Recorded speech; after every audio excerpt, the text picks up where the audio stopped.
नमस्कार, बिहार की बात में आपका स्वागत है। मैं हूं पंकज कुमार। इस खास पेशकश में हम चर्चा करने जा रहे हैं कि परिवारवाद की भेंट क्या राजनीतिक पार्टियां चढ़ रही हैं। सवाल यह उत्पन्न होता है कि क्या परिवारवाद की ही वजह थी कि पप्पू यादव का टिकट काट दिया गया? क्या परिवारवाद ही वो वजह थी जिस वजह से कन्हैया को टिकट नहीं दिया जा रहा? कहा जा रहा है महाराजगंज से अब कन्हैया कुमार प्रत्याशी नहीं होंगे। महाराजगंज से प्रत्याशी अखिलेश कुमार सिंह के पुत्र आकाश सिंह होंगे। यह बात अब चर्चा में आ रही। सवाल यह उठता है कि पप्पू यादव को पूर्णिया से इसलिए टिकट नहीं दिया गया क्योंकि लालू प्रसाद यादव अपने बेटे के सामने किसी तरह की चुनौती बिल्कुल पसंद नहीं कर रहे हैं। आने वाले समय में उनके बेटे को कोई चुनौती पेश करे यह उन्हें मंजूर नहीं है, ऐसा कहा जा रहा है। लेकिन कहने को आरजेडी भी चुप नहीं। आज प्रधानमंत्री मोदी बिहार का दौरा किए और उनके दौरे से पहले जिस तरीके से तेजस्वी यादव ने एनडीए पे करारी हमला किया, उससे एक बात तो बहुत साफ हो जाता है कि परिवारवाद से एनडीए भी नहीं बचा हुआ है। तेजस्वी यादव ने साफ कहा कि पहले चरण के तमाम उम्मीदवारों को आप देख लीजिए, यह विशुद्ध 100% परिवारवादी पार्टी है। और उन्होंने गिना भी दिया कि जीतन राम मांझी, उनके सुपुत्र संतोष मांझी, उन्होंने बता दिया कि औरंगाबाद से सुशील सिंह, उनके पिता भी सांसद थे। उन्होंने बता दिया अरुण भारती चिराग पासवान के बहनोई हैं, दिवंगत नेता रामविलास पासवान के दामाद हैं। और नवादा को लेकर के भी कह दिया कि विवेक ठाकुर सीपी ठाकुर के सुपुत्र हैं। अब सवाल यह उठता है कि किसका परिवारवाद कितना भारी है और किसका परिवारवाद उसकी जीत के आगे मुश्किल पेश कर रहा है। परिवारवाद से ग्रसित तो दोनों घटक दल है, दोनों गठबंधन है, लेकिन परिवारवाद किसका भारी है इसकी हम चर्चा करेंगे। और साथ ही साथ हम यह समझने की कोशिश करेंगे कि महागठबंधन में पप्पू यादव और कन्हैया को लेकर के फंसा हुआ पेंच इसलिए नहीं सुलझ पाया क्योंकि यह परिवारवाद की भेंट चढ़ गया। इसको भी हम समझने की कोशिश करेंगे। तो आइए पहले सुनते हैं कि परिवारवाद को लेकर के एनडीए और महागठबंधन के नेताओं ने क्या कुछ कहा है। जरा आइए पहले सुनते हैं, उसके बाद शुरू करेंगे चर्चा, क्योंकि हमारे साथ जुड़ेगा एक शानदार पैनल जिनसे हम आपका परिचय कराएंगे। देश के आत्ममुग्ध प्रधानमंत्री मोदी जी जमुई लोकसभा में प्रथम प्रचार के लिए आ रहे हैं। वो सीट दिया गया है अपने जीजा को। साले ने जीजा को दिया है वो सीट। तो वहां प्रधानमंत्री जी परिवारवाद की चर्चा करेंगे कि नहीं करेंगे? और दूसरी सबसे बड़ी बात है कि उनके पूरे गठबंधन में एक पूरी जमात ही जो है वो पिता पुत्र वाली है, समधिन वाली है। और उनके खुद के पार्टी में पिता, माता और पुत्र तक को मंत्री उप मुख्यमंत्री बनाए हुए हैं। तो सब पर अपना जरा दृष्टिकोण स्पष्ट करिएगा, क्योंकि पहली शुरुआत आपकी पहली बोहनी बिहार में होने जा रहा है। बिहार के लोग जानना चाहते हैं कि प्रधानमंत्री परिवारवाद पर कितना बात करेंगे। माननीय प्रधानमंत्री श्री नरेंद्र मोदी जी ने परिवारवाद की सटीक और यथार्थ व्याख्या की है। राजनीति में परिवारवाद का मतलब है किसी पार्टी का सारा निर्णय और सभी प्रमुख पद किसी एक ही परिवार में हाथ में होना। क्या किसी व्यक्ति में एक राजनेता होने के सारे गुण होने के बावजूद राजनीति में इसलिए नहीं आना चाहिए कि उसके पिता राजनीति में थे? यह तो गलत है। साथ ही जिस व्यक्ति ने कई वर्षों तक जनता के बीच रहकर जनता की सेवा की है और जनता उसे अपना जनप्रतिनिधि बनाना चाहती है, उसे तो राजनीति में होना ही चाहिए। इसी के उदाहरण हैं चिराग पासवान, जीतनराम मांझी, रविशंकर प्रसाद और शिवेश राम। दूसरी तरफ किस तरह रोहिणी आचार्य की लॉन्चिंग की जा रही है, इसे देखने और समझने की जरूरत है। तो आपने सुना कैसे दोनों दल एक दूसरे पर आरोप प्रत्यारोप का दौर शुरू कर चुके हैं। प्रधानमंत्री का दौरा आज बिहार में है। निश्चित तौर पर उसके बाद से उनके आने से पहले ही आरजेडी आक्रामक दिखी और जिसका जवाब देते हुए बीजेपी दिखी। वैसे बीजेपी का इस चुनाव में प्रमुख मुद्दों में से एक परिवारवाद भी है, वंशवाद भी है। सवाल यह उठता है कि परिवारवाद और वंशवाद किस पार्टी में भारी है? परिवारवाद और वंशवाद की वजह से मेरिट किस पार्टी में पीछे जा रहा है? परिवारवाद और वंशवाद की वजह से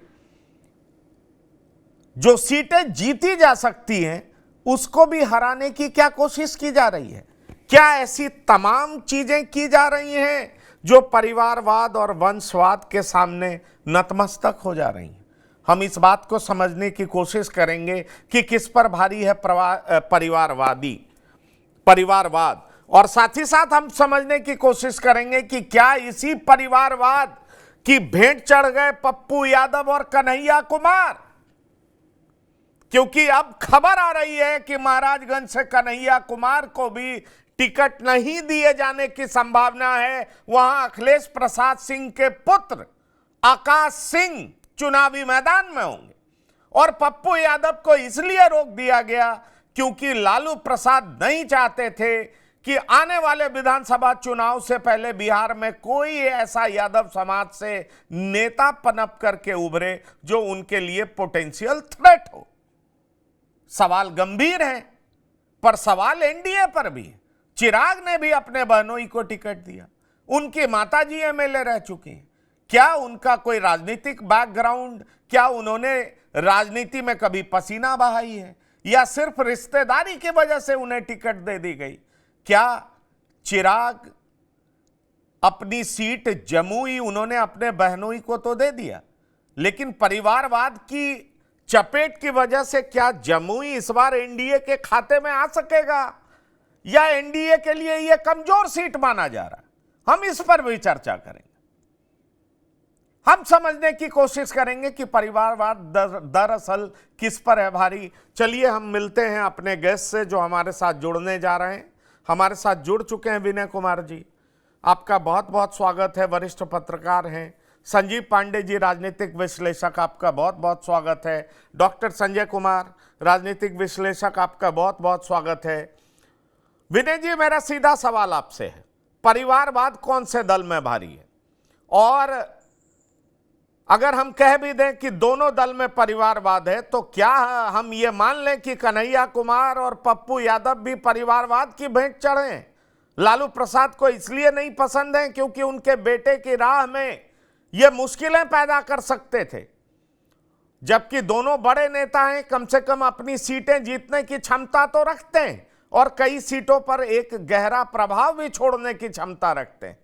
तो क्या माना जाए कि कन्हैया कुमार, जिनके बारे में अब कहा जा रहा है कि महाराजगंज से उनको टिकट नहीं मिलने जा रहा है, अखिलेश प्रसाद सिंह के सुपुत्र मैदान में उतरेंगे, उन्हें टिकट दिया जाएगा, और पप्पू यादव का टिकट कट गया, ये तो आप जानते हैं, पप्पू यादव निर्दलीय चुनाव लड़ेंगे, तो क्या समझा जाए कि ये दोनों परिवारवाद की भेंट चढ़ गए?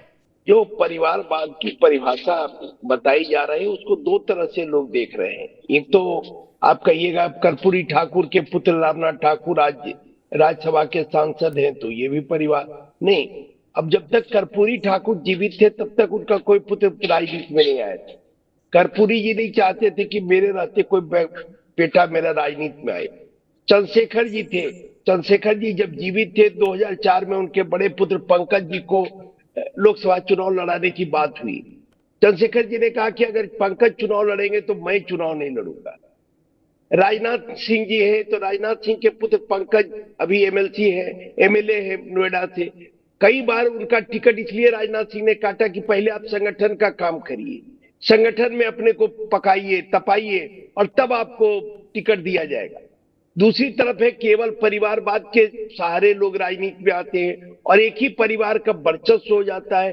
जैसे आज लालू प्रसाद यादव को अगर लाए तो उनके दोनों बेटे राजनीति में, दोनों एमएलए हैं, दो बेटी है, बेटी तो कई है लेकिन दो बेटी लोकसभा का चुनाव लड़ रही है। इसके अलावा खुद राबड़ी देवी विधान परिषद में है। लालू यादव चूंकि चुनाव नहीं लड़ सकते हैं, लालू प्रसाद यादव के दो साले लोकसभा, एक लोकसभा के एक राज्यसभा के सदस्य रहे, तो परिवार, एक ही परिवार से जब इतने लोग निकलते हैं तो उस तरह का चीजों पर लोगों का ध्यान जाता है कि भाई एक ही परिवार के बारे में क्यों इस तरह की चर्चा होती है। जबकि कई लोग, जैसे इस बार जो चुनाव लड़ रहे हैं भारतीय जनता पार्टी से भी बहुत सारे लोग लड़ रहे हैं, जैसे अब रविशंकर प्रसाद लड़ रहे हैं, तो भाई रविशंकर प्रसाद के पिताजी 77 में हुआ करते थे मंत्री, काफी समय तक उनके पिताजी जनसंघ के आजीवन कार्यकर्ता रहे, नेता रहे, मंत्री बने। फिर जब उनका दौर खत्म हुआ तो रविशंकर प्रसाद कई दफे तपते रहे, तपाए गए, संघर्ष करते रहे और संघर्ष करने के बाद उनको टिकट मिला। लेकिन अगर परिवारवाद की संख्या में आप उसको लीजिएगा तो उसको भी कह सकते हैं, लेकिन वो तपने के बाद उनको टिकट मिला, उनको केवल पिता के नाम पर टिकट नहीं मिला। हो सकता है पिता के नाम पर कुछ एडवांटेज मिला होगा, लेकिन काफी समय संघर्ष करने के बाद उनको मिला।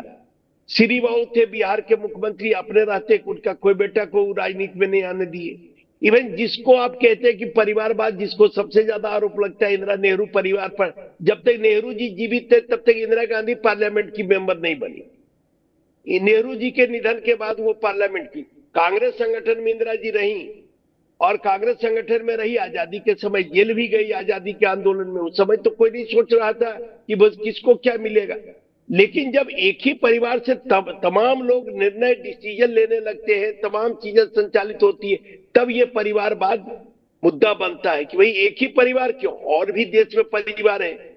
और एक अभी जो चर्चा में आई थी बात कि 1200 से 1500 परिवार है बिहार में, जिसके ही व्यक्ति एमएलए एमपी बन रहे हैं बिहार में। पिछले 30-35 सालों से यही रिकॉर्ड दिखाया गया है। तो ये चीजें भाई, जब 12 करोड़ 10 करोड़ आबादी है तो वहां से क्यों नहीं निकल सकता है। आज सब दल में देखिएगा, जहां तक परिवारवाद की बात करते हैं तो हर दल में आपको दिखाई पड़ेगा। एनडीए का लिस्ट उठा के देखिए, उसमें भी दिखाई पड़ेगा, जदयू का लिस्ट उसमें भी दिखाई पड़ेगा, लोजपा का लिस्ट, अगर परिवारवाद।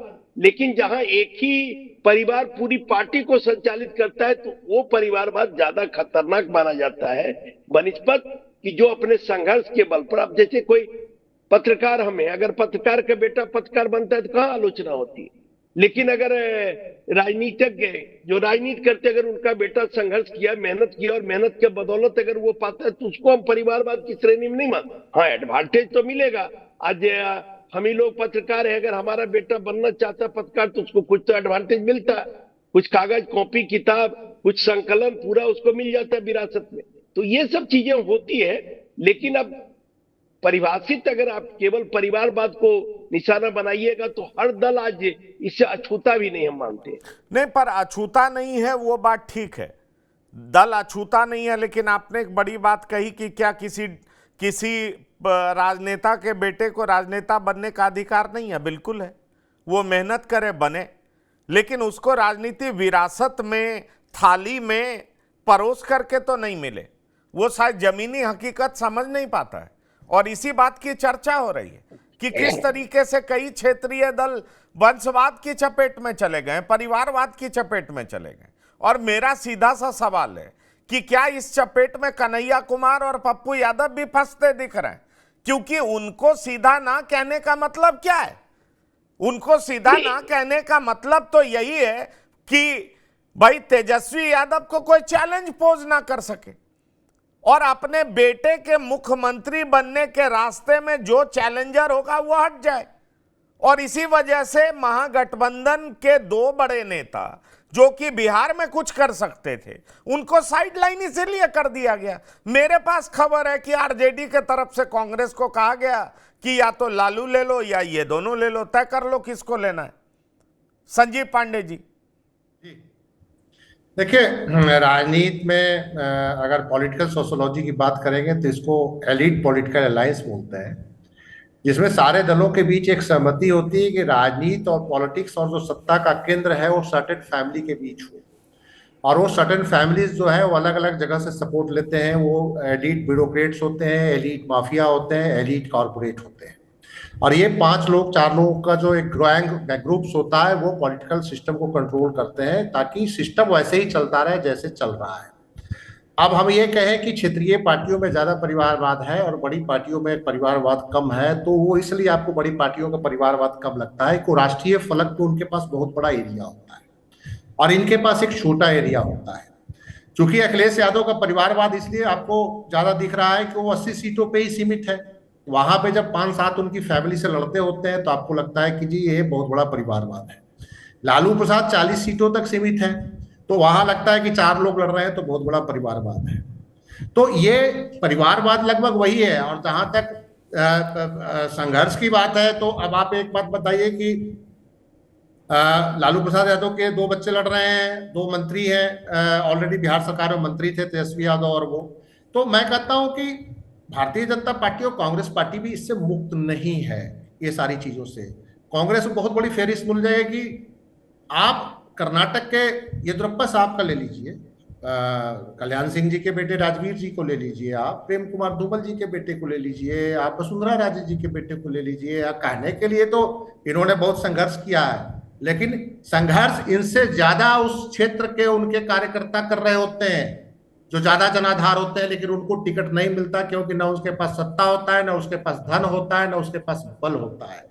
ये मैं कांग्रेस भारतीय जनता पार्टी के 5-6 बड़े मुख्यमंत्रियों के नाम लिए हैं जिनका बच्चों को विरासत में राजनीति ट्रांसफर हुआ है। नहीं, पर अचानक पार्टी के सिरमौर तो नहीं बन गए ना, अचानक मुख्यमंत्री के दावेदार तो नहीं बन गए, उनके हाथ में नेतृत्व तो नहीं चला आया, जैसे अखिलेश यादव के साथ हुआ, जैसे तेजस्वी यादव के साथ हुआ, जैसे बीआरएस में कहा जाता है हो रहा है, जैसे स्टालिन के साथ हुआ। इस तरीके से तो नहीं हुआ ना। क्षेत्रीय पार्टियां और राष्ट्रीय पार्टियों में यही मैं अंतर बता रहा हूं। क्षेत्रीय पार्टी और राष्ट्रीय पार्टियों में ये बीजेपी ही नहीं, ये कांग्रेस में भी है। भजनलाल का बेटा सीएम नहीं बन पाया इसी ढंग से आपको और भी कई राज्यों में मिल जाएंगे। वाईएसआर के बेटे को क्यों रिवोल्ट किया वाईएसआर के बेटे ने? कांग्रेस ने कहा कि हम सीएम नहीं बनाएंगे आपको। ये राष्ट्रीय पार्टियों का कैरेक्टरिस्ट पॉलिटिकल जो एथिक्स होता है वो डिफरेंट क्षेत्रीय दलों से काम करता है, क्योंकि इनका एक ऑर्गेनाइजेशनल सेटअप वर्क कर रहा होता है। क्षेत्रीय पार्टियों का ऑर्गेनाइजेशनल सेटअप नहीं होता, वो घर की पार्टी होती है। अब चिराग पासवान जी का ले लीजिए, चिराग पासवान जी 5 सीट पे लड़ रहे हैं, 3 तो फैमिली के मेंबर लड़ रहे हैं। मतलब मैं उनको भी ढूंढ रहा हूं, अशोक चौधरी की बेटी को भी, वो इसलिए टिकट नहीं मिला है, वो बहुत राजनीतिक कार्यकर्ता है, उनको टिकट इसलिए मिला है कि अशोक चौधरी की बेटी है। और आज प्रधानमंत्री जी उस क्षेत्र में बोल रहे थे, जिस क्षेत्र में, तो उस क्षेत्र में तेजस्वी यादव के ट्वीट से कहीं ना कहीं सहमत होना पड़ेगा कि तेजस्वी यादव अगर परिवारवादी है तो परिवारवादी जिनके लिए प्रधानमंत्री जी 4 लोकसभा सीटों पे बोल के आए वो भी परिवारवादी है। बीना सिंह को टिकट इसलिए नहीं मिला है कि वो बहुत बड़ी क्रांतिकारी या बहुत बड़ी जननेता के रूप से उभरी, वो भी किसी एमएलसी की पत्नी है।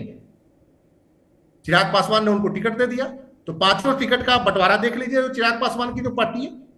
तो राष्ट्रीय पार्टियों में थोड़ा एक से डेमोक्रेटिक सिस्टम काम कर रहा होता है, लेकिन परिवारवाद वहां भी आ चुका है। और अखिलेश सिंह को भी इसीलिए मिल रहा है कि आकाश सिंह उनके बेटे हैं। कोई राजनीतिक कांग्रेस के विचारधारा, कांग्रेस के संगठन या कांग्रेस के डेमोक्रेटिक सिस्टम, कांग्रेस के सेकुलरिज्म से उनको कोई लेना देना नहीं होगा। अगर आप पूछ लीजिएगा कोई सवाल कि सेकुलरिज्म का वास्तविक मतलब क्या होता है, तो शायद वो ना बता पाए, अखिलेश सिंह के जो बेटे हैं। तो मेरा यह मानना है कि ये परिवारवाद एक पॉलिटिकल एलिट जो ग्रुप पूरे देश में बन गया है, उसका एक वो है कि ये ऐसा चलेगा। हाँ, राष्ट्रीय पार्टियों में परिवारवाद के बावजूद राष्ट्रीय पार्टियां चलती रहेगी। कांग्रेस मुक्त भारत नहीं हो पाया, भाजपा मुक्त भारत नहीं हो पाएगा, ये एक सच्चाई है। आप चाहे जितना कल को कहिएगा कि भाजपा मुक्त भारत हो जाएगा, तो नहीं होगा, क्योंकि वो विचारधारा से एक लंबे समय से 1925 से बनी हुई एक संगठन के बेस पे भारतीय जनता पार्टी का काम चल रहा है। कांग्रेस 1885 से बनाया, मोदी जी ने बहुत कोशिश करी कांग्रेस मुक्त भारत, लेकिन कांग्रेस कहीं ना कहीं जंप करके आ गई और मोदी जी को जनता के बीच नहीं हरा पाए। उन्होंने विधायकों को तोड़ के उनकी सरकारें गिराई। लेकिन क्षेत्रीय पार्टियां 3rd जनरेशन आते आते खत्म हो जाती है। ये लालू प्रसाद यादव जी को भी ये परिवारवाद का खामियाजा भुगतना पड़ेगा। लालू प्रसाद यादव का तो 2nd जनरेशन में ही शायद पार्टी आगे धीरे धीरे वीक होगी। यही ममता बनर्जी के साथ होगा, यही नवीन पटनायक साहब के साथ होने लगा आगे। अब उनको एक किसी ब्यूरोक्रेट पे भरोसा करना पड़ा है, पांडियन के ऊपर। तो मेरा यह मानना है कि परिवारवाद जो बिहार में चल रहा है, ये परिवारवाद जो है एक स्वाभाविक जो कैरेक्टर है इंडियन पॉलिटिकल सिस्टम का, जो हर पार्टी में है, उसी का आप वो देख रहे होंगे कि सामने दिख रहा है। और मैं मानता हूं कि इससे कोई भी पार्टी मुक्त नहीं है, क्या भारतीय जनता पार्टी, क्या कांग्रेस, और क्या जो 3-4 रीजनल पार्टियां हैं। नीतीश कुमार जी चूंकि उनके जो पुत्र हैं वो राजनीति में ज्यादा इंटरेस्ट नहीं रखते हैं, क्या कारण होगा ये हमें नहीं पता। लेकिन जो बाकी जो राजनीतिक दल हैं, चाहे वो रामविलास जी का दल है, चाहे वो जीतन राम मांझी जी का दल है, चाहे आरजेडी है, चाहे कांग्रेस है। कांग्रेस तो चलिए बहुत छोटी पार्टी है, वहां 9 सीटों पर लड़ रही है, तो एक सीट पे परिवारवाद का तो मतलब कि सवाल उठना लाजमी है कि पिता राज्यसभा और बेटा लोकसभा, ये राहुल गांधी के बेसिकली ऊपर विचारधारा पे क्वेश्चन मार्क लग रहा है कि आप कैसे पार्टी चला रहे हैं कि अपने एक सहयोगी जो देश भर में आपके साथ बोल रहे हैं, आप उनको टिकट नहीं दिलवा पा रहे हैं, और वहां पे एक परिवार और लालू यादव डिसाइड करेंगे कौन टिकट लेगा। तो ये राहुल गांधी की भी एक व्यक्तिगत जो राजनीतिक जो बात जो भारत न्याय यात्रा में कर रहे हैं, उसका एक विफलता है राहुल गांधी की, कि अगर अपने एक खास समर्थक को टिकट अपनी ही पार्टी से सिंबल राहुल गांधी नहीं देना है, अगर नहीं दे पाते हैं तो राहुल गांधी की वैचारिक हार होगी। क्या डॉक्टर संजय कुमार आप इस बात को मानते हैं कि पप्पू यादव और कन्हैया कुमार परिवारवाद की भेंट चढ़े हैं? क्योंकि महाराजगंज से खबर आ रही है अब उनको टिकट नहीं मिलेगा। लालू प्रसाद की ना है, और इन दोनों नेताओं को लेकर के लालू प्रसाद की ना क्यों है, ये सबको पता है कि दरअसल अपने बेटे की राह में वो कोई अड़चन नहीं चाहते, कोई मुश्किल नहीं चाहते। दूसरी तरफ कन्हैया कुमार की सीट पर अखिलेश प्रसाद सिंह अपने बेटे को लड़ाना चाह रहे हैं। कहा जा रहा है कि अब आकाश सिंह को टिकट मिलने जा रहा है, यह कहा जा रहा है। अभी औपचारिक तौर पर कोई अनाउंसमेंट नहीं है। ऐसे में सवाल उठता है कि क्या ये दो बड़े नेता, जिनकी की अपनी पहचान है, और निश्चित तौर पर अगर ये अपनी पार्टी के सिंबल पर मैदान में उतरते तो बेहतर उम्मीदवार होते और पार्टी के जीतने की संभावना कहीं ज्यादा प्रबल होती। अगर इनको टिकट नहीं देकर के आकाश सिंह को टिकट दिया जाता है, पप्पू यादव को निर्दलीय लड़ाया जाता है, तो क्या ये नहीं समझा जाए कि ये दोनों भी परिवारवाद की भेंट चढ़ गए? नहीं, अभी जो कहा जा रहा था कि क्या एक डॉक्टर का बेटा अगर डॉक्टर बन सकता है, इंजीनियर का बेटा इंजीनियर बन सकता है, एक अधिकारी का बेटा अधिकारी बन सकता है, तो एक नेता का बेटा नेता क्यों नहीं बन सकता है? बिल्कुल बन सकता है। लेकिन क्या डॉक्टर का बेटा बिना कंपटीशन क्वालिफाई किए हुए, बिना एमबीबीएस एमडी या सर्जरी किए हुए बन जाता है डॉक्टर? क्या वो बिना इंजीनियरिंग की पढ़ाई किए हुए, बिना इंजीनियरिंग क्वालिफाई किए हुए इंजीनियर बन जाता है? क्या अधिकारी का बेटा बिना सिविल सर्विसेज क्वालिफाई किए हुए बन जाता है? ये चीजें आपको देखने को मिलेगी राजनीति में ही। केवल यहाँ लॉन्च शब्द होता है इस्तेमाल, लॉन्च कर दिया जाता है और जनता को बता दिया जाता है कि ये आपके उम्मीदवार हैं। और पार्टियां जो हैं वो क्षेत्रीय पार्टी हो या राष्ट्रीय पार्टी, सहमति असहमति हो सकता है, होना भी चाहिए, लेकिन क्या हम लोग इसको नहीं माने कि आंतरिक लोकतंत्र हर जगह खत्म है? वो क्षेत्रीय पार्टी हो या राष्ट्रीय पार्टी, जो लोग एक तरह से पार्टी के जो बड़े लीडरान होते हैं उनको अधिकृत कर दिया जाता है। आप तय कर लीजिए, उम्मीदवारों का चयन आप करेंगे, पार्टी आपके हिस्से में होगी। स्वाभाविक है कि जो प्रदेश स्तर के नेता होते हैं, जो राष्ट्रीय फलक पर जो नेता होते हैं, वो अपने परिवार को फायदा तो पहुंचाते हैं। इस सच्चाई से कौन इनकार कर सकता?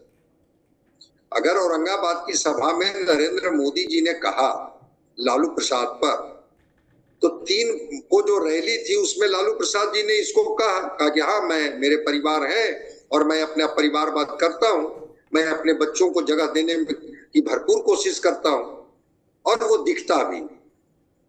लेकिन ये केवल वही नहीं दिखता है, और जगह भी दिखता है। अब आपको याद होगा कि रामविलास पासवान, रामचंद्र पासवान और चिराग पासवान, 3 लोग एक ही परिवार के संसद में थे। या रिजर्व सीटें जो थी उसमें तीनों परिवार के लिए जगह केवल थी क्या? अगर वो दिख रहा था तो लोग कहेंगे कि हाँ, परिवारवाद वहां दिख रहा है। और ठीक बात है कि अभी 25 वर्ष उम्र है शांभवी चौधरी, कहाँ समस्तीपुर की जनता से लेकर के कहाँ संघर्ष उनका रहा है भाई। अशोक चौधरी की वो बेटी है, रामविलास जी तीनों भाई और एक के बेटे भी थे, 4 लोग थे, 4 लोग संसद में थे। 3 रामविलास जी तीनों भाई और चिराग पासवान 4 लोग थे। 4 लोग थे, 4 लोग थे, बिल्कुल सही बताया। तो शांभवी चौधरी का क्या है भाई? अशोक चौधरी की बेटी के अलावा और क्या क्वालिटी है?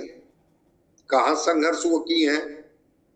एक ही बार शांभवी चौधरी आती हैं और समस्तीपुर में, और मैंने देखा इंडियन एक्सप्रेस में एक इंटरव्यू छपा था जिसमें अशोक चौधरी बता रहे हैं कि हाँ, इन्होंने इच्छा व्यक्त की कि मैं राजनीति में आना चाहता हूं और चाहती हूं, और उनको टिकट मिल गया। भाई, राजनीति और चुनाव लड़ने के लिए तो एड़िया रगड़ते पूरा जीवन गुजर जाता है कार्यकर्ताओं, झंडा ढोते और दरी बिछाते हुए, और उनकी भी खूब इच्छा होती है कि चुनाव लड़े, कहां उनको जगह मिल पाती। तो परिवारवाद की सच्चाई को तो स्वीकार करना, वो क्षेत्रीय स्तर पर हो, राष्ट्रीय स्तर पर हो, परिवारवाद तो है। और बिल्कुल आपके सवाल जिसको कहते हैं ना कि कोरिलेट करता है, ये कोई इंसिडेंस नहीं है, कोरिलेट करता है कि क्या परिवारवाद की भेंट कई कद्दावर नेता चढ़ जाते हैं? बिल्कुल चढ़ जाते हैं। लालू प्रसाद क्यों चाहेंगे कि तेजस्वी जी के पैरेलल कोई नेता बिहार में खड़ा हो? अगर एक हेल्दी कंपटीशन की बात की जाए तो बिल्कुल खड़ा होना चाहिए, लेकिन क्या कभी वो चाहेंगे? बिल्कुल नहीं चाहेंगे। तो वहां पर तो परिवारवाद दिखता है कि वहां परिवारवाद है। भाई, तेज प्रताप, तेजस्वी, रोहिणी, मीशा, राबड़ी देवी, अब इसी के इर्द गिर्द में सारी चीजें जब होती हैं तो लगता तो है विधान परिषद में वही रहेंगे, विधायक दल के प्रतिपक्ष के नेता वही रहेंगे, रोहिणी लड़ेंगी छपरा से, मीशा लड़ेंगी पाटलिपुत्रा से, तो परिवारवाद तो है। लेकिन यहाँ भी परिवारवाद है, तो परिवारवाद की भेंट तो जरूर। पप्पू यादव ने तो बड़ी भारी मन से कहा कि अगर आपको लगता है, आज उन्होंने बड़ी सफाई से एक बात कही, शायद आप लोगों ने भी ध्यान दिया हो, उन्होंने कहा कि ऐसा नहीं है कि मैं मधेपुरा नहीं गया, लेकिन क्या मैं मधेपुरा से जीत पाया? तो क्या मैं हारने के लिए मधेपुरा जाऊं? अगर कांग्रेस का टिकट पसंद नहीं है लालू प्रसाद जी को, तो आरजेडी का टिकट वो दे दें, हम आरजेडी के ही सिंबल पर लड़ जाएंगे पूर्णिया। तो जहां जीत की गुंजाइश होगी हम तो वहीं न लड़ेंगे। लेकिन क्या रोहिणी आचार्य और क्या मीसा भारती का भी टिकट और सीट बदल दिया गया क्या? कि नहीं, पाटलिपुत्र नहीं, यहां लड़िए, छपरा नहीं, यहां लड़िए, सारण नहीं लड़िए आप? वहां तो दिखता ही है ना। अब कन्हैया कुमार के बारे में तो अब इतनी बातें कर चुके हैं कि क्या कहना है। राहुल गांधी पसंद करते हैं, जयराम रमेश ने क्या क्या कहा, क्या किस तरह से वो उनको कांग्रेस वर्किंग कमेटी में रखा गया। और आकाश सिंह की क्वालिटी क्या है भाई? आकाश सिंह की क्वालिटी है कि वो बिहार के जो प्रदेश अध्यक्ष हैं अखिलेश सिंह, उनके पुत्र हैं। तो भाई, परिवारवाद की भेंट तो चढ़ ही गए लोग ना, चाहे वो पप्पू यादव हो चाहे कन्हैया कुमार हो। अब पप्पू यादव की सक्रियता, पप्पू यादव की जीत, पप्पू यादव का सामाजिक सरोकार अगर तेजस्वी यादव की छवि को कमजोर करने लगेगा, लालू जी से कभी पसंद नहीं करेंगे। कन्हैया की बलि चढ़ा दी जाए, लेकिन अखिलेश सिंह का बेटा को अगर टिकट नहीं मिलता तो आकाश सिंह नाराज हो जाते। मोतिहारी से भी वो लड़े थे, उनको लड़ाया गया था रालोसपा के टिकट पर। तो परिवारवाद है, परिवारवाद दिखता है, और परिवारवाद की वजह से बहुत सारे कद्दावर नेताओं की बलि दे दी जाती है, उनके राजनीति को कहीं ना कहीं से किनारे कर दिया जाता है। वो दक्षिण भारत हो, उत्तर भारत हो, पूर्वी भारत हो, पश्चिमी भारत हो, कहीं कम कहीं ज्यादा, लेकिन हम परिवारवाद है। और अगर आप बिहार के दो एग्जाम्पल को पुट कर रहे हैं कि पप्पू यादव और कन्हैया कुमार भी कहीं परिवारवाद के शिकार हुए, तो मेरा एक वर्ड में ऑब्जेक्टिव आंसर होगा, हाँ, ये लोग परिवारवाद से प्रभावित हुए। परिवारवाद से प्रभावित हुए, ठीक बात है। लेकिन विनय कुमार जी, सवाल यह है कि परिवारवाद से प्रभावित हुए, पर परिवारवाद का डिग्री में बहुत फर्क नजर आता है। एक तरफ परिवारवाद इस तरीके से हावी है कि भले ही महागठबंधन हार जाए, लेकिन हम आपके उम्मीदवार को उतरने नहीं देंगे। क्यों? क्योंकि वो मेरे निजी महत्वाकांक्षा की राहों में बाधक है, वो मेरे पुत्र के रास्ते में बाधक है। और अगर ऐसा है तो कांग्रेस भी इस तरीके से सरेंडर क्यों कर रही है? सवाल ये उठता है, कांग्रेस क्यों सरेंडर कर रही है? पप्पू यादव पे सरेंडर कर गई, अब कन्हैया कुमार पर सरेंडर कर रही है। आखिरकार अब तो ये कहा जा रहा है कि कांग्रेस ने भी लालू प्रसाद को ही अधिकृत कर दिया है कि आपको जिसको उम्मीदवार चुनना है चुनिए, हमारी पार्टी का भी उम्मीदवार आप ही चुनिए। नहीं, देखिए, कोई भी जो गठबंधन होता है और जो गठबंधन की राजनीति होती है, उसमें जो गठबंधन के सबसे बड़े घटक होते हैं, जैसे अगर बिहार के परिवेश में अगर हम लोग बात करते हैं, तो बिहार के परिवेश में इंडिया गठबंधन के जो सबसे बड़े नेता बिहार में है वो लालू प्रसाद यादव। तो उनकी सलाह तो मानी जाएगी, उसमें कहीं किंतु परंतु नहीं, क्योंकि वोट की कैपेसिटी उनके पास है। वो वोट जुटा सकते हैं, वो भीड़ इकट्ठा कर सकते हैं, तो उनको तो आपको लेके चलना। जब इंडिया अलायंस बन रहा था उस समय भी ये हो रहा था। लेके चलना एक बात होती है, लेकिन दूसरी बात ये कतई नहीं होती। कन्हैया कुमार भी बहुत अच्छा भीड़ जुटा लेते हैं। ठीक है, अभी उनकी उम्र कम है, अभी चुनाव नहीं जीते हैं, एक चुनाव लड़े हार गए, लेकिन भीड़ तो उनकी भी सभा में जबरदस्त देखी गई। पप्पू यादव की भी सभाओं में बहुत भीड़ होती है, उनके आसपास भी लोग बहुत देखे जाते हैं। आखिरकार कोई भी मजबूत रीढ़ वाला व्यक्ति क्यों पसंद नहीं है? क्या कांग्रेस की तरक्की पसंद नहीं है, या अपने बेटे की राह में कोई भी बाधक बने वो पसंद नहीं है? इसलिए मैं पूछ रहा हूं कि परिवारवाद इस तरीके से हावी है कि भले ही महागठबंधन का नुकसान हो जाए, लेकिन परिवारवाद सिर चढ़ करके बोलेगा। नहीं, देखिए, परिवारवाद तो जो आरजेडी का जो परिवारवाद है, विधान परिषद में नेता राबड़ी देवी, विधानसभा में नेता तेजस्वी यादव, पार्टी के राष्ट्रीय अध्यक्ष लालू प्रसाद यादव, तो ये परिवारवाद दिखता है। दूसरी तरफ अगर अन्य दलों में देखिएगा तो इस तरह की बात नहीं दिखाई पड़ती है। जैसे भारतीय जनता पार्टी का कोई भी राष्ट्रीय अध्यक्ष बन सकता है। आज नड्डा है, कभी लक्ष्मण जी होते थे, कभी कई लोग बने, लगातार बनते रहे। बिहार में भी अगर आप देखिएगा तो भारतीय जनता पार्टी के लगातार बनते रहते हैं अध्यक्ष, बदलते रहते हैं अध्यक्ष। तो परिवारवाद, ये जो क्षेत्रीय पार्टियां हैं उनमें परिवारवाद है। एक बार एक बड़े पत्रकार ने मुझसे कहा, हम नाम नहीं लेना चाहते हैं, उनकी मुलाकात हुई थी नरेंद्र मोदी से, और उन्होंने कहा था कि भाई आप अगर एक बार आ जाओगे तो आपको हटाना बड़ा मुश्किल है। तो नरेंद्र मोदी ने उस बड़े पत्रकार से पूछा कि क्यों मुश्किल है? तो उन्होंने कहा कि भाई आपका मुकाबला जो क्षेत्रीय पार्टी, जो जातिवादी पार्टियां हैं और परिवारवादी पार्टियां, वो आपका मुकाबला नहीं कर सकती है, इसलिए आप लंबे समय तक रहोगे, और जब रहोगे तो हो सकता है कि डिक्टेटरशिप भी हो जाए देश में। वो बड़े पत्रकार ने नरेंद्र मोदी से 2013 में कहा। बड़े पत्रकार ने मुझसे ये जानकारी दी, हम नाम नहीं बताना चाहते हैं अभी आपको, कभी हम बता देंगे व्यक्तिगत बातचीत में आपको। तो दूसरी तरफ क्या है कि आज जो परिवारवादी पार्टियां हैं उसकी स्थिति धीरे धीरे कमजोर हो रही है। जनता भी इस कारण कमजोर हो रही, जहां भी आप देखिएगा, अब उत्तर प्रदेश में अब 6-7 टिकट अखिलेश अपने परिवार के लोगों को दे दी। तो भाई जब अपने परिवार के लोगों को आप दे दीजिएगा तो अन्य लोगों का कहां से सामंजस्य होगा? अब अगर बिहार में आप लिए तो जहां माना जाता है कि भाई यादव का सीट है, यादव उम्मीदवार जीत सकते हैं, तो वहां अगर अपने परिवार के ही ज्यादा लोग को आप दीजिएगा टिकट, तो दूसरे लोगों को तो अवसर कभी मिलेगा नहीं। अब 1977 से अगर आप देख लीजिए, लालू प्रसाद यादव छपरा से लड़ते रहे हैं, एक बार उनके समधी रह गए, एक बार और दूसरे लोग लड़े थे, बाकी तो या तो राबड़ी देवी भी वहां से लड़ी, मीसा भारती लगातार कोशिश कर रहे हैं, लालू जी भी कोशिश करते रहे, लालू जी भी पाटलिपुत्रा से, और मीसा भारती भी, तो सफलता नहीं मिल पाई। इसलिए नहीं मिल पा रही है इन लोगों को कि यादव मतों में जब रामकृपाल यादव विभाजन करा देते हैं और अन्य जातियों को अपने साथ जोड़ लेते हैं तो रामकृपाल यादव की जीत हो जाती है, इनकी हार हो जाती। आज भी स्थिति ये है कि बिहार में आरजेडी के साथ यादव और मुस्लिम के अलावा कोई जुड़ नहीं रहा है।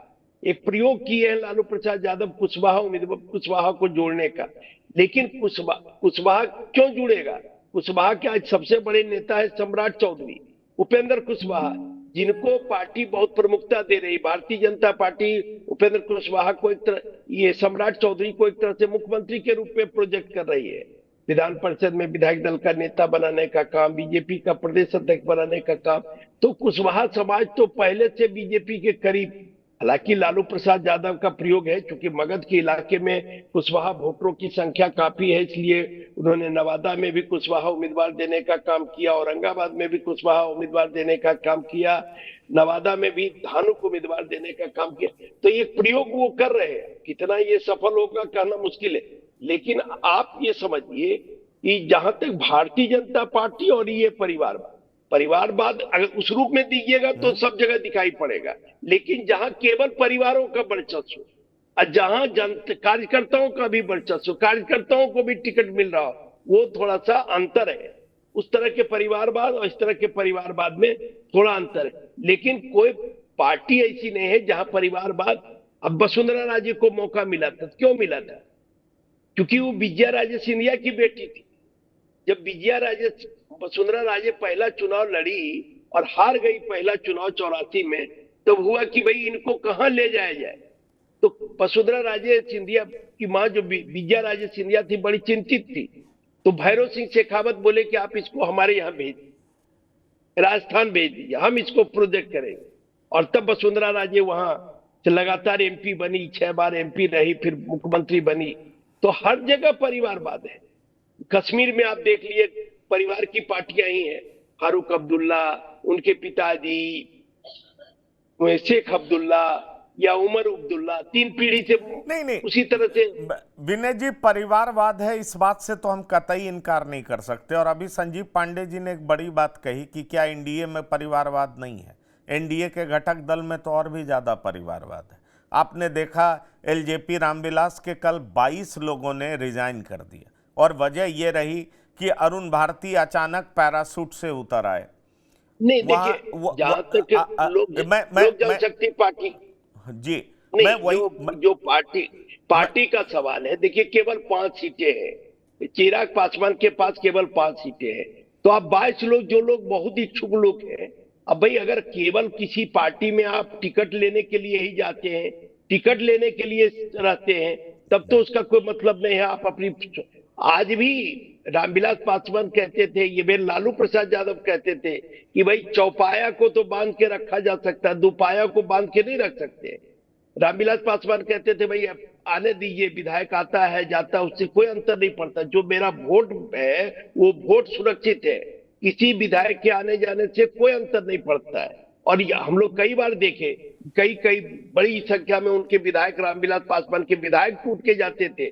आज चिराग पासवान के आप देख लीजिए, चिराग पासवान के 5 सांसद टूट के चले गए, बावजूद उनके साथ वोट जुड़ा रहा, और वोट जुड़ा रहा, और उसका वजह से एनडीए ने उनको माना असली लोक जनशक्ति पार्टी, और उनको 5 सीट देने का काम किया चिराग पासवान। आज भी प्रधानमंत्री आप देख लीजिए, जो पहली सभा उन्होंने बिहार में की वो जमुई से शुरू, और वहां भी उन्होंने रामविलास पासवान की चर्चा की, मेरे परम मित्र रामविलास पासवान, मेरे छोटे भाई चिराग पासवान। तो किस तरह से प्रधानमंत्री महत्व दे रहे हैं चिराग पासवान को, और चिराग पासवान जिस तरह से डिलीवर कर रहे हैं, और एक दलित जो राजनीति है, भारत की दलित की जो राजनीति है, उसके एक बड़े चेहरे आज चिराग पासवान हो गए। तो भारतीय जनता पार्टी या नरेंद्र मोदी को भी सूट करता है। रामविलास पासवान के पुत्र है चिराग पासवान, ये इनके पक्ष में रहे। एक इनको कहा जाता है कि भाई चिराग पासवान हनुमान है नरेंद्र मोदी के, तो उनके लिए मुखरता से बात रखते हैं, भारतीय जनता पार्टी के पक्ष में बात करते हैं। और आज स्थिति यह है कि जमुई की सभा में फिर नीतीश कुमार को कहना पड़ा कि हम अब मजबूती से यहाँ रहेंगे। बार बार उनको ये चीज कहना पड़ रहा है कि हम मजबूती से अब रहेंगे, अब कहीं इधर उधर नहीं जाएंगे। हर मीटिंग में वो सफाई दे रहे हैं नीतीश कुमार कि जो हम यहाँ रह के विकास किए वो इधर उधर रहने से गड़बड़ा गया था विकास मेरा। और 5 के पहले का बिहार की चर्चा उन्होंने आज जमुई की सभा में की। ठीक है, पर विनय जी ये बताइए कि जिस तरीके से प्रधानमंत्री, संजीव जी, जिस तरीके से प्रधानमंत्री के दौरे के पहले आरजेडी ने काउंटर अटैक किया और पहले चरण के 4 सीट पर जिस तरीके से कहा है कि देखिए 100% परिवारवादी पार्टी है, आपको लगता है कि परिवारवाद का आरोप चस्पा एनडीए पर भी उतना ही होता है जितना आरजेडी जैसी पार्टियों पर होता है या कांग्रेस पर होता है? देखिए, आज जो भारतीय जनता पार्टी ने जो वहाँ रैली करी जमुई में, मतलब एनडीए की रैली थी और प्रधानमंत्री जी वहाँ पहुंचे थे, तो चारों कैंडिडेट की दो विशेषता थी। परिवारवाद तो एक विशेषता है ही, इनकी वैचारिक पृष्ठभूमि भारतीय जनता पार्टी के साथ नहीं रही। डॉक्टर सीपी ठाकुर ने अपनी राजनीति की शुरुआत कांग्रेस से करी थी, और जो सुशील सिंह के फादर हैं वो जनता दल में थे, और फिर सुशील सिंह भी जेडीयू से आए थे भाजपा में। तो भारतीय जनता पार्टी परिवारवाद ही पे ही नहीं सिर्फ एक्सपोज हो रही है, अपने वैचारिक पृष्ठभूमि पे भी एक्सपोज हो रही है कि इनमें से कोई भी कैंडिडेट भारतीय जनता पार्टी के पृष्ठभूमि से संबंधित नहीं है।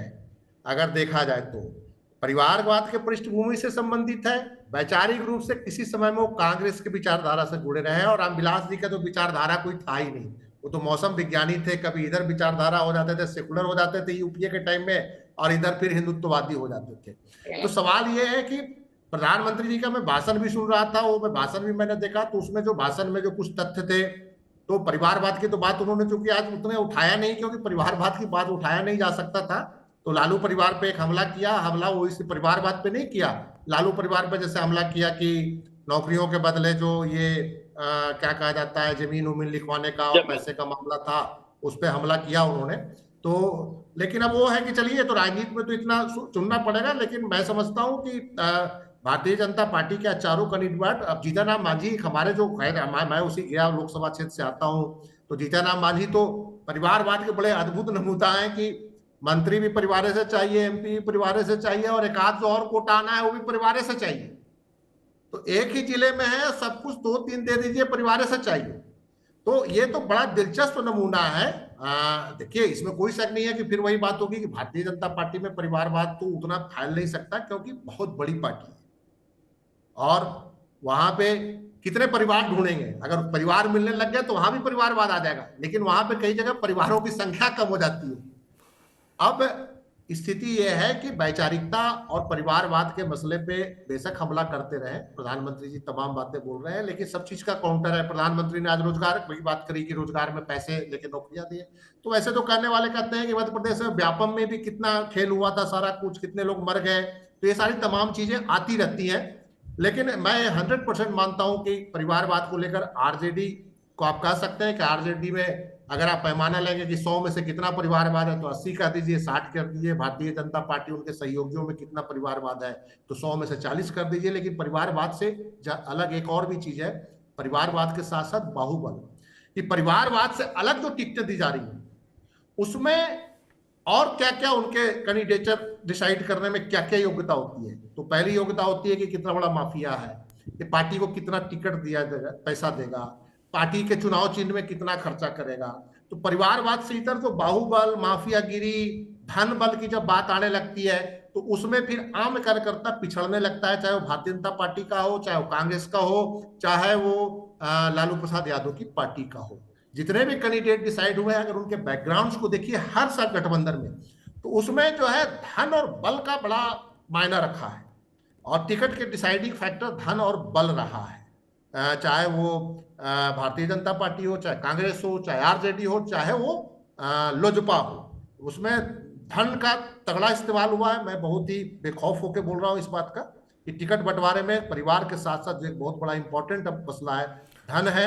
आम आदमी की राजनीति पूरे देश में नहीं है, बिहार इसका अपवाद नहीं है, क्योंकि बिहार में भी अब धन और बल वाले लोग काफी संख्या में आ चुके हैं। तो परिवार के साथ ये दूसरा क्वालिफिकेशन अब जुड़ गया है कि जो बाकी बची हुई सीटों पे वही चुनाव लड़ेगा जिसके पास धन है और जिसके पास बल है। आरजेडी डॉक्टर संजय, क्या इस चुनाव में आपको लगता है कि बिहार में परिवारवाद भी एक बड़ा मुद्दा होगा?